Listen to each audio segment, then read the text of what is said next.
Hey everybody, thank you so much for clicking on this video. So today we are talking about clickbait. So I feel like I've mentioned some of my pet peeves with different fitness influencers in other videos, but it all kind of comes out like garbled nonsense in the moment. Like, you know, when you take a hose and you put your finger over it and it just kind of like sprays everywhere? I feel like that's where I've been. So today we're gonna rein it in and we're going to just like focus our energy and our thoughts a little bit more. Specifically, we're gonna focus in on clickbait. But first, let's talk about what clickbait actually is. Clickbait is basically something really enticing in like a YouTube thumbnail or the title of an article, and you go, I need to click on that. And sometimes clickbait gets a really bad rap because it is misleading to the viewer. Now, personally, I actually don't think there is anything wrong with clickbait as long as it does not cause harm to the viewer or is not lying to the viewer. And I use clickbait on a lot of my videos. So I want to go through a few of my examples, why I personally think that these examples are okay, and then we're gonna talk about ones that are just not okay. Let's just go on my page and look from like the most recent videos that I've posted. So this one says, I was wrong. Is it dramatic? Absolutely. But do I also talk about like exact things that I would have done differently in old videos because I felt like I went around them in the wrong way? Yeah, so I'm not lying to the viewer. I'm just getting you to click on it. And here's the thing, the algorithm prioritizes content like this. And personally, I actually think I do like a little too good of a job staying away from clickbait stuff because, let's be honest, we are at a very steady, slow incline with subscribers, which is fine. I would rather that than put out crap content. All right, next one. Calorie deficits don't work? What? So I made sure to put the question marks to not lie to the viewer, even though some people probably don't notice and click on it because I'm saying that they don't work, but I'm not saying that. Maybe they just see like the sassy look in my eye and think they're gonna be in for a good time. Either way, I talk about this statement within the entire video and I give examples and I cite sources, so I don't think there's anything wrong with it. Okay, one more. Fitness marketing is wild. Okay, so this video is all about EPOC, where I break down exactly what that is, but let's be honest, like if I just put a video thumbnail that was like all about EPOC, literally no one would click on it. And I'm still being truthful with the thumbnail of this video because I keep talking about the fact that companies will stretch terms like EPOC out to like barely mean what they actually are. And that's all because of fitness marketing. Okay, so we have some examples. You kind of understand like clickbait that's not lying or misleading, right? Now we're going to look at the clickbait that is lying and is misleading. This shit is bananas. B-A-N-A-N-A-N. The first example is promoting calories burned.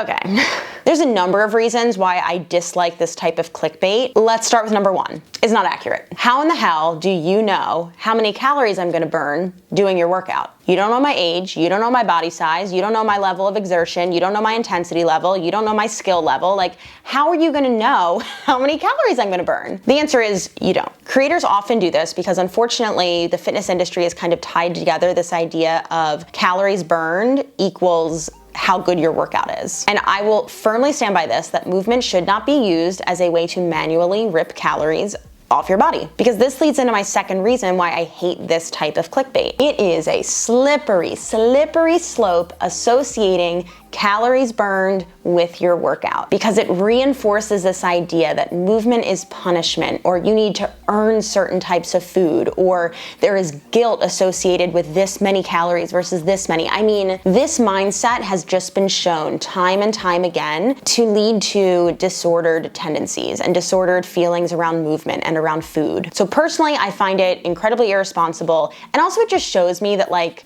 you're an idiot. Sorry. If you're doing this, like, you're an idiot. Oh, I had one more point to make.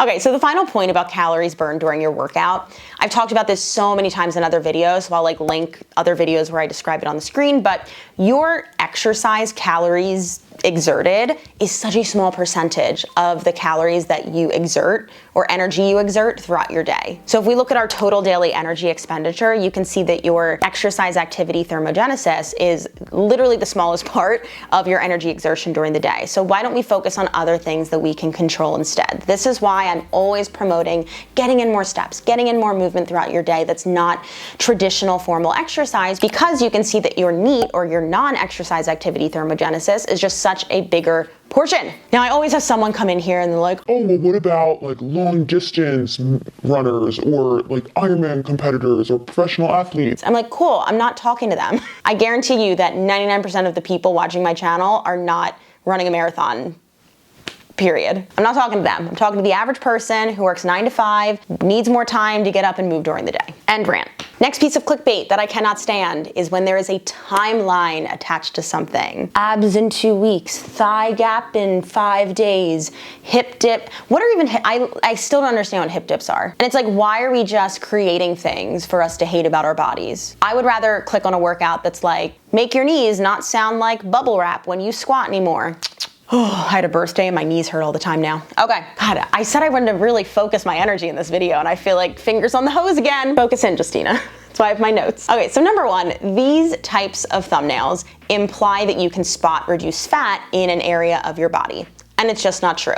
If you've never heard that before, I'm citing all of my sources down below, but I will make sure that you have access to reading medical studies that literally show that you cannot spot reduce fat in one area. And to make it really simple, like if you are doing an exercise, let's say you're doing a bicep curl, you are spot building muscle. You are literally building up the muscle tissue in your bicep because your muscle tissue is different than the fatty tissue that's under your skin. And this work of acting against resistance does not specifically target that type of tissue. It specifically targets your muscle tissue. Does that make sense? So the only way to lose fat is to be in a caloric deficit, meaning that you are taking in less calories than you are exerting. I've kind of already talked about this in the previous point of this video, but exercise is not typically the most efficient way to get there. It's also not the best for your mindset. So that's why I always tell people, focus on your NEAT and your nutrition and your sleep and your water intake and your stress, like all of those things before you think that exercise is going to be the #1 factor in fat loss. It helps, but it shouldn't be the #1 factor. But let's say that you are using exercise as a way to kind of tip the scales into a caloric deficit. Typically, if you look at these types of videos, the abs in 2 weeks, the hip dips, whatever, the dumbass thigh gap, it's all like very small, isolated movements that actually are not really giving you a big caloric expenditure. Like if you're looking to actually burn a lot of calories in your workout, which again, that is going to lead to a bigger caloric deficit, which will lead to fat loss. This isn't the video to do it. Like do a HIIT workout, do a cardio workout. Like again, I'm not supporting this idea of using movement to get into that caloric deficit, but this isn't the like this isn't it. It's misleading in every way possible. Okay, so our last piece of clickbait that I hate is body checking. And look, this one kind of toes the line. So let's break it down. On a personal note, within different videos, I have done body checks, meaning like befores and afters, in the past. But I actually don't do that anymore. And I came to that decision because I was just like, I'm not an influencer, I'm a coach. The content that I'm putting out there is to help you.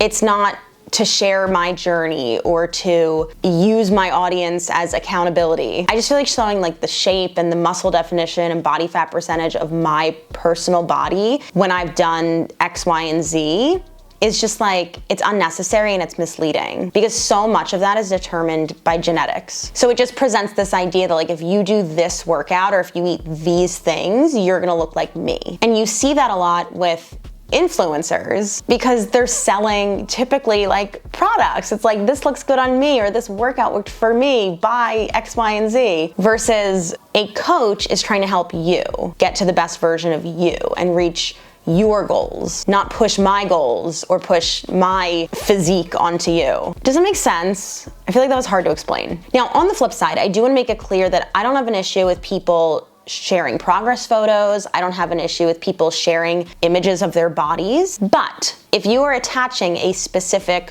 workout plan or a specific meal plan to it and trying to sell it based off of your body, that's the red flag. That's personally where I think the line is, but maybe I'm being too sensitive. I don't know. I would love to hear your thoughts down below.